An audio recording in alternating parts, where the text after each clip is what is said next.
Bienvenue dans le deuxième épisode de Je coach un abonné. Dans cet épisode, nous accueillons Daredevil Street Workout.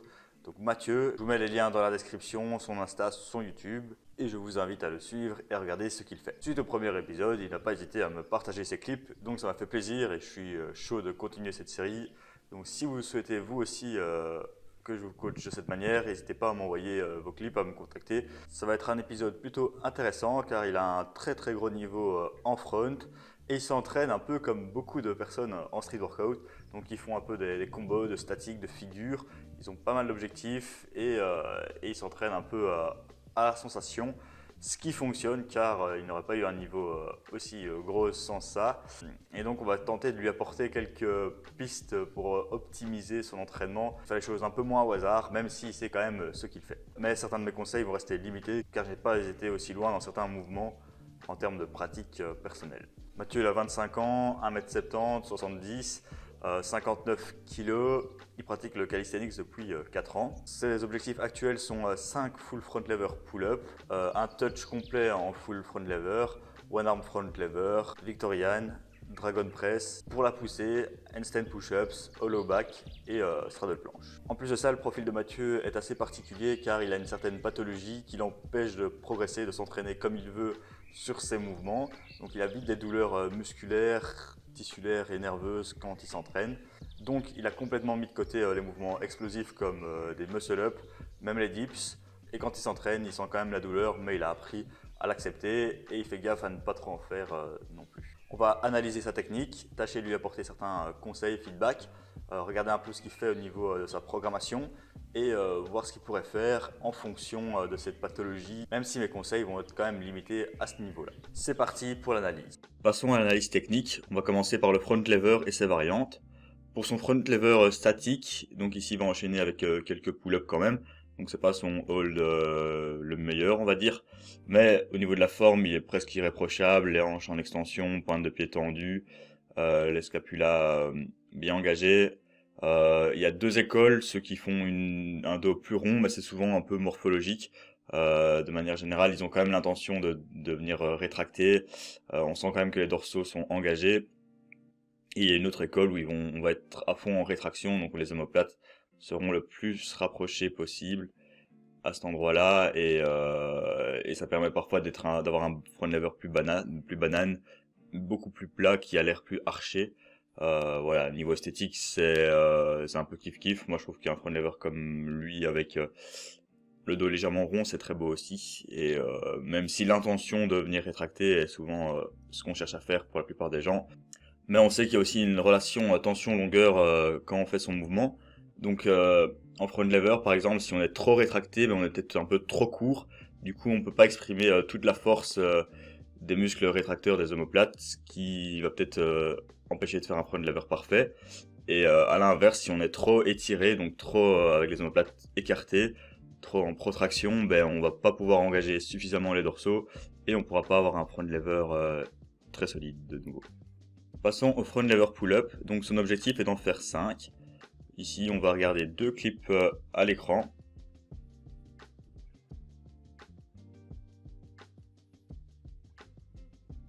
Donc voilà, on peut dire qu'il a 3, parfois 4, parfois ça touche pas. Donc il manque encore un peu de consistance pour son objectif. De manière générale, sa technique est très efficace. Comme je vous l'ai dit, donc il utilise un false grip. Ça fait qu'on diminue un petit peu la hauteur entre le bassin et la barre à atteindre, plus un bras de levier un peu moins grand entre ses bras et son dos. Ensuite, en front lever pull-up, ce qu'il faut bien utiliser, c'est le fait de protracter. Donc on va écarter les omoplates de l'une de l'autre en bas du mouvement, et quand on va tirer vers le haut, on va essayer de venir les resserrer, les rapprocher en haut. En plus de ça, il faut avoir l'intention de toujours tirer un peu vers l'arrière, et notre trajectoire de mouvement va être plutôt une trajectoire oblique en bas et une trajectoire oblique en haut. Donc ça c'est un peu les points clés techniques pour un front pull-up. En plus de ça, sur la technique, on peut voir qu'il utilise une prise assez serrée, donc ça aide pas mal aussi en pull-up. Globalement, Mathieu a une bonne technique sur ses front lever pull-up. Pour s'améliorer en front lever pull-up, Je pense qu'il devrait être certain de réussir chaque pull-up qu'il fait, surtout en full front lever pour avoir un pattern optimal. Ensuite, il devrait pouvoir utiliser certaines progressions excentriques, par exemple faire du touch en redescendant et faire peut-être 3 séries de quelques descentes, vraiment en maintenant son touch, surtout que c'est aussi un de ses objectifs. Ce qu'il peut aussi utiliser, c'est varier ses intensités, par exemple faire du full front pull-up en 1 ou 2 reps, pas plus pour être sûr de réussir. Faire peut-être du advanced one leg pull-up en 5 reps pour être spécifique à son objectif. Faire plusieurs reps avec des advanced front pull-up. Je pense qu'il sait en faire une dizaine facilement, donc c'est assez facile pour lui. Il pourrait utiliser aussi un lift accessoire, par exemple du painley row, donc du rowing buste penché à la barre avec une bonne amplitude, pour avoir un repère objectif de progression en tirage horizontal. Ça pourrait être une piste d'amélioration, même s'il faut être assez spécifique sur son objectif. Passons au one arm front lever. J'ai pu voir une amélioration chez lui, il m'a envoyé des clips où il y avait le bassin qui était un petit peu plus bas. Regardez une progression en tuck, voire même advanced tuck, vu qu'il avance un peu les genoux, il ouvre un peu plus ses hanches. Le bassin est un peu plus plat. Donc en front one arm, la technique est un peu différente qu'en front évidemment. On a droit à plus de protraction au niveau des scapulas. On a droit à s'incliner un peu plus sur le côté. Tout va dépendre de ses critères d'exécution évidemment. Et souvent avoir le bras plié va quand même pas mal aider sur le mouvement. Et les hanches à hauteur des épaules va vraiment distinguer un faux front lever one arm d'un vrai front lever one arm. Par exemple, regardez mon front lever one arm de l'époque et mon expérience que j'ai avec. Donc voici un front lever one arm que j'ai pu faire à l'époque. Donc on peut voir que j'ai les hanches assez cassées, je suis très incliné sur le côté. Je pense qu'on a droit à une certaine erreur à ce niveau-là. Mais voilà, il faudrait quand même avoir les hanches placées à hauteur des épaules pour dire que c'est un front lever one arm. Donc je considère pas ça comme un front lever one arm. Surtout qu'à l'époque j'avais à peine un front lever un peu fléchi de 3 secondes, 4 secondes. Donc ça dépend pas mal des personnes. Après je pense que Mathieu a vite progressé son mouvement parce que il est déjà en train de faire du advanced one leg. On peut voir un autre clip avec élastique. Donc il met le bras vers l'arrière, il utilise un élastique, ce qui est intéressant pour le mouvement. Je pense que pour ce genre de mouvement, il faut rester assez spécifique au full. J'ai l'impression que les tuck et advanced tuck changent quand même pas mal la mécanique du mouvement, contrairement à un front lever où on a plus de repères objectifs. Et le fait d'avoir utilisé un élastique, ça va aussi aider au placement du bassin et à l'inclinaison sur l'inclinaison latérale du tronc. En plus de ça, il va pouvoir utiliser une progression plus objective. Utiliser son bras vers l'arrière, ça sera aussi intéressant. Certains utilisent parfois même un poids pour se délester à ce niveau-là. Donc voilà, j'ai pas assez d'expérience dans ce mouvement pour te donner plus de conseils. Mais pour améliorer ton front lever, je pense que tu peux continuer à utiliser des progressions isométriques, du advanced tuck front lever, du advanced tuck one leg pour avoir plus d'intensité, une progression objective avec élastique sur le full. Là, tu pourrais essayer de diminuer progressivement la résistance des élastiques. Peut-être travailler aussi en unilatéral sur ton tirage vertical, devenir peut-être plus fort en pull-up, en pronation. Je pense que ça pourrait avoir un certain transfert, donc en one arm pull-up. Donc voilà les pistes d'amélioration pour ton front lever. Regardons un peu de Dragon Flag et de Victorian. Ici dans son premier clip de Dragon, je trouve qu'il y a une petite erreur au niveau de l'engagement abdominal. Donc ici ce qui est excellent c'est qu'il regarde bien devant lui. Mais on sent qu'il y a une petite tension, donc là il est à fond dans le dorsal. Il perd un peu l'engagement des fessiers. Il faudrait essayer de rectifier un petit peu la hauteur de ses jambes pour regarder une ligne parfaite. Ensuite pour son Dragon Press, voilà on peut voir que c'est assez solide en partant du haut, donc le but c'est d'avoir le bassin en l'air en ayant le haut du dos qui touche. Je pense que ce mouvement nécessite beaucoup plus de triceps, beaucoup plus de deltoïdes postérieurs, pas mal d'avant-bras aussi. Cette progression je l'aime pas tellement car c'est dur à traquer la progression sur ce mouvement. Il faudrait davantage utiliser un angle de 90 degrés, 90 degrés, peut-être avoir sa jambe ici et la jambe tendue de nouveau, ou alors rester plus sur la Advanced One Leg. Même chose en Advanced One Leg, il faudrait essayer d'avoir ces deux jambes, son talon à hauteur des fessiers. En général, souvent on a la tendance à avoir des Advanced One Leg avec les pieds en hauteur. Ce sera plus intéressant d'avoir ses pieds à hauteur fessiers. Même chose pour son One Arm Front Lever. En tuck, il devrait essayer d'avoir ses talons à hauteur des fessiers. Ça permettrait d'objectiver beaucoup plus sa progression et d'avoir un meilleur placement des pieds sur son mouvement final. Passons aux handstand push-ups. Première chose, la ligne.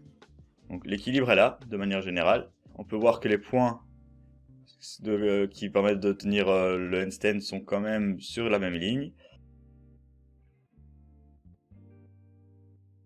Il manque pas mal d'activation donc au niveau de l'élévation des épaules, au niveau engagement des abdos, engagement des fessiers et engagement des jambes, donc bien tendre les jambes. Je pense qu'il devrait pas mal travailler ventre au mur pour corriger tout ça.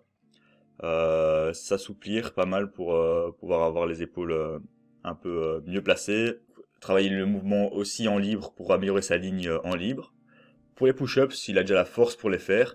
Je pense qu'il pourrait travailler aussi des handstand push-ups ventre au mur pour consolider ce pattern. Travailler sa poussée verticale avec des variantes où l'équilibre sera moins important, comme des développés militaires, des pike push-ups. Ça pourrait être intéressant. Et une fois que sa ligne sera beaucoup plus solide, commencer à attaquer le travail en libre en faisant que de l'excentrique par exemple. Donc il se met en handstand, il fait que la descente avec une activation un peu plus importante. Par exemple, regardez sur son handstand push-ups, hop. Là, c'est pas mal, les épaules sont assez en avant, les coudes sont un peu vers l'arrière et vers l'extérieur. Il faudrait essayer de les avoir aussi de nouveau au-dessus de la base de la main. Plutôt la base que l'avant, sinon on va être sinon on va stresser un peu plus l'avant et on aura un moins grand équilibre. Ensuite, ici, il perd un peu la tension. Là, de nouveau, on va chercher à essayer d'écarter les omoplates. Au niveau des fessiers, hop, dos rond, ça part un peu du début. Après, il y a un bon angle. Ça, c'est intéressant pour avoir une bonne mécanique et bien pousser dans le delto. Bien serrer les fessiers. Là, au niveau des jambes, il est quand même mieux. On sent qu'il est fort. Du coup, ça lui permet de réussir les reps. Sauf que la première chose qu'il va faire quand il va pousser, c'est tirer avec les talons et ça va faire qu'il va archer, donc il va faire plutôt une banana push-up. Alors qu'on veut essayer directement de pousser dans le delto vers le haut. Ensuite, ça va être les fessiers qui vont monter et les épaules vont rentrer vers l'intérieur, ce qui va faire automatiquement amener les talons vers l'arrière. Donc regardez les reps. Bon, c'est assez classique quand on fait des HSPU. La force est là, mais il manque un peu de technique. Donc voilà ce qu'il pourrait faire pour améliorer ses push-ups. Donc ici on peut voir qu'il fait quelques variantes de pike push-ups sur des petites parallèles. J'ai l'impression qu'il utilise quand même plus de poussées horizontales que de verticales. Après avoir aussi avec sa pathologie aussi. Mais voilà, il devrait utiliser plus de pike push-ups que de pompe indienne ou de 90 degrés push-up. Pour le back, j'ai pas tellement de conseils que ça à lui donner. D'ailleurs, si vous regardez cette vidéo, n'hésitez pas non plus à commenter dans la vidéo, par exemple, si j'ai pas vu des trucs sur le one arm front lever, même un autre mouvement. Si vous avez des pistes d'amélioration à lui proposer, n'hésitez pas à le mettre, comme ça on pourrait développer ensemble si vous avez un peu plus d'expérience que moi sur certains mouvements. Donc voilà, le back, je pense que l'intention c'est vraiment sortir les épaules le plus loin possible vers l'arrière. Ça va faire pas mal de stretch. Du coup, ça peut être un exercice assez intéressant pour s'étirer pour sa ligne. Le souci, c'est que c'est très incertain. Ça va manquer de temps efficace pour s'étirer. L'équilibre va empêcher ça. Et puis l'intensité est quand même plus importante aussi. Donc, qu'on pourrait faire pour mesurer une certaine progression en hollow back, c'est mesurer la distance à laquelle on vient passer ses épaules, peut-être en mettant un petit repère qu'on mesure via une vidéo. Peut-être aussi utiliser un repère qu'on mettrait au-dessus, qu'on essaierait de venir toucher avec ses talons et progressivement le descendre. Donc voici quelques pistes, mais sans être certain de ça. Pour la planche, je pense qu'il a un meilleur niveau, mais il m'a envoyé quelques clips de tuck et quelques tentatives un peu de straddle, mais un peu ambitieuses, je trouve. On va analyser ça. Donc voici la tuck. Pour la tuck planche, de manière générale, les fessiers sont beaucoup trop que les épaules. Il devrait essayer de les redescendre. En les redescendant, ça va corriger beaucoup de choses. Ça va permettre d'activer beaucoup plus ces dentelés antérieurs ici. De pousser un peu, d'activer mieux ces dorsaux, de les garder plus dans les poches aussi, ce sera plus simple. Et engager aussi les abdos un peu plus. Ça va permettre parfois aussi de liner un peu plus vers l'avant pour pouvoir passer à des progressions supérieures. Donc en plus de ça, le défaut là, on va le retrouver pas mal dans d'autres progressions et ça va faire souvent qu'on va devoir cambrer ici et avoir ces jambes qui vont venir se piker. C'est assez classique en planche et on va devoir du mal activer aussi ces fessiers. Voici un petit excentrique en straddle un peu ambitieux aussi. Il arrive quand même cependant à contrôler le début de la descente. Mais voilà, sur la fin, c'est un peu too much. Passer plus de temps sur de la tuck, ça serait un peu plus intéressant. Voici une petite tentative de straddle. On est souvent tenté d'en lancer. Hein. Parfois, on sent qu'il a quand même une force, hein, qui arrive à maintenir son poing en l'air en tuck et qui est encore à l'aise, mais il manque un peu de technique d'activation. Et moi le premier aussi, hein, quand j'avais un peu la même force que lui, je tentais des straddle, pas très concluante non plus. Bon, ça permet parfois de voir où on se situe, donc on peut voir directement le bassin un peu haut, hop, ça vient, voilà, on voit que ça tient pas tellement, mais il y a eu quand même un petit passage par la position, on voyait que les jambes n'étaient pas complètement tendues, donc voilà, c'est une intensité un peu plus élevée, faut passer plus de temps à comprendre les bonnes activations sur sa tuck, devenir plus fort dans les épaules. S'il progresse un peu en HSPU, ça va être un bon lift accessoire. Sa tuck, je pense qu'il va vite l'avoir assez solide, donc il pourrait passer sur de la advanced tuck et voir comment il pourrait programmer ça aussi, parce que je pense qu'il avait pas mal de douleurs avec sa pathologie sur ses planches, donc ça lui lançait un peu plus que ses fronts. Donc voilà, à côté de toutes ces variantes, il bosse encore certains skills comme le human flag, il bosse encore ses basiques. La plupart des clips que je vous ai montrés s'étalent sur 1 an ou 2, et on peut voir avec une certaine évolution de ces clips. Voici un exemple de routine qu'il fait actuellement. Donc un petit échauffement, ensuite il lance 2-3 combos, donc d'avoir des front pull-ups, ensuite un Victorian sur les coudes qu'on a pu voir à l'intro, un petit front, back, one arm, ensuite il se repose pas mal, ce qui est intéressant évidemment, et puis des petits exercices, handstand push-up, solo back plus du push, et puis il revient sur du front lever bras plié plutôt, encore un peu de one arm, et ensuite encore du front et handstand. Voilà, c'est un peu le bordel comme il me le dit. Du coup on va essayer de commenter ça. Après la routine, il fait pas mal de set and reps, donc je pense qu'il fait quelques tours de traction en variant les prises, donc pronation, supination, écarté, serré. Voilà, c'est pas mal, ça fait un petit volume, ça permet de développer un peu de masse musculaire, de maintenir cette masse, de s'amuser. Donc de manière générale, je pense qu'il y a pas mal d'exercices qui bossent actuellement, donc ça c'est la première chose. Je crois qu'il devrait essayer d'être plus spécifique sur ses mouvements, car à mon sens, utiliser des combos, c'est intéressant quand on maîtrise les figures pour s'amuser, mais après c'est dur à traquer. En plus, au niveau de l'ordre des exercices, il devrait prioriser l'isométrique en one arm, le dynamique en pull-up, et ensuite utiliser une structure assez logique pour la suite. Pas revenir sur du one arm en fin de séance, c'est pas très productif non plus, ça fait un peu de volume en trop, ça accumule de la fatigue ça va être dur de progresser de séance en séance sur ces mouvements de fin de séance. Après c'est bien de splitter la séance un peu tirage puis pousser ou alors utiliser super séries. Voici un exemple de routine que je lui propose. Bon, ça n'a rien d'obligatoire, c'est juste une petite piste d'amélioration, ce qu'il pourrait faire pour avoir un programme un peu plus structuré, un peu plus optimisé aussi. Donc sur son front lever one arm, placer principalement ce mouvement là, assister cela par ses front lever pull up. Donc je pense qu'il devrait en front lever utiliser quasiment que ces deux variantes, peut-être un peu de hold statique en fin de séance ou après ce travail là ou un autre jour pour diminuer l'intensité. Mais voilà, au niveau des fronts, il devrait être concentré que sur ça. Utiliser le Victorian ou le Dragon Press plutôt comme accessoire aussi. Éventuellement juste avoir un petit volume sur certains points faibles de ses mouvements. Au niveau de la poussée, là je pense qu'il peut y aller, il y a un petit déficit à ce niveau-là. Donc en planche, revenir vraiment sur du tuck, activation, hop, ensuite une fois qu'il sera plus à l'aise, advanced tuck. En handstand, vraiment retravailler la ligne, vraiment hyper important. Ensuite, il pourra déjà retravailler peut-être ses HSPU ventre au mur pour développer sa force verticale de base, utiliser des pike push-ups, voire du military press. Après ses one arm et son front pull-up, il pourrait aussi travailler son tirage vertical. Donc peut-être en one arm comme je vous l'ai dit, mais en faisant gaffe à l'intensité, pas mettre d'intensité partout. Et ses pull-ups peut-être en lesté pour augmenter sa force brute et avoir un repère objectif.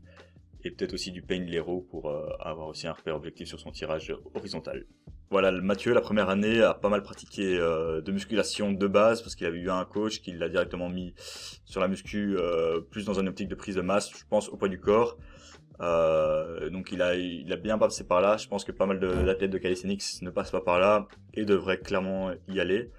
Maintenant, en tant que personne avancée, je pense qu'il devrait quand même, dans son année, placer 1 ou 2 mésos où il va vraiment faire de la masse.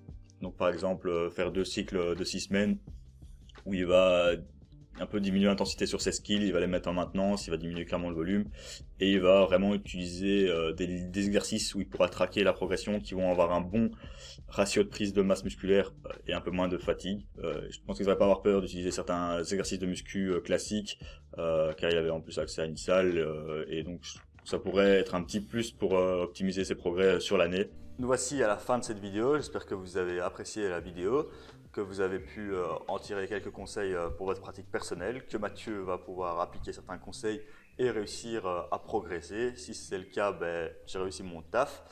En attendant, n'hésitez pas à vous abonner, partager, mettre un commentaire dans la vidéo.